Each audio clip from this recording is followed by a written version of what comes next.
Tsai Ing-wen marked the second anniversary of her inauguration as the fourth democratically elected president of Taiwan on Sunday. On the same day 2 years ago, she said the purpose of electing a new leader is to resolve problems, and this is what she has committed herself to doing. Tsai has taken advantage of her initial high approval rating and legislative majority to tackle hot-button issues, particularly on the domestic front. At top of her list of achievements is Taiwan's economy. Fighting strong demand around the world, Taiwan saw its year-on-year growth in 2017 hit the highest point in 3 years, a respectable 2.86%. This year, it is projected to hold steady at 2.42%. The island's unemployment rate also dropped to a new low of 3.63% in January this year. As of last April, the local bourse hit 10,000 points for the 12th straight month. Looking to the future, the Tsai administration has sought to shift the export market from a heavy dependence on China and Hong Kong by pushing a new southbound policy to develop closer ties with South and Southeast Asian countries. In addition, Tsai has proposed various initiatives to promote industries of the future in areas such as biomedical and clean energy technologies. Her goal is to achieve a nuclear-free homeland by 2025. And looking even further ahead, Tsai's planners have proposed initiatives to encourage population growth and immigration, skilled and white-collar workers in particular.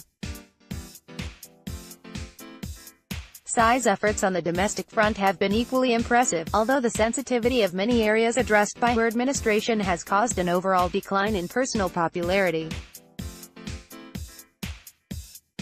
While recent polls show that the majority of Taiwanese are in favor of the government's efforts to tackle long-standing domestic problems, some changes made to labor laws, public pensions and green energy, for example, have left many dissatisfied and angry. Simply put, Tsai offends not only her party's base supporters who think reform initiatives are not aggressive enough but also opposition sympathizers who believe the reforms are politically motivated, and moderates who are sick and tired of the two parties, said Tsai Ing-wen, a prominent pollster who helps conduct polls for an online publication. Not surprisingly, one of the larger, and ongoing, problems Tsai has had to contend with is relations with China. While Tsai has done everything she promised to avoid rocking the cross-strait boat, her various goodwill gestures have gone unheeded by Beijing, which has continued to exert pressure on Taiwan both diplomatically and militarily. While some urge Tsai to change her cross-strait policy, few believe she will do so. It's unrealistic to expect her to accept any principle that implies Taiwan is part of one China, however defined, said Denny Roy, senior fellow of the East-West Center in Hawaii.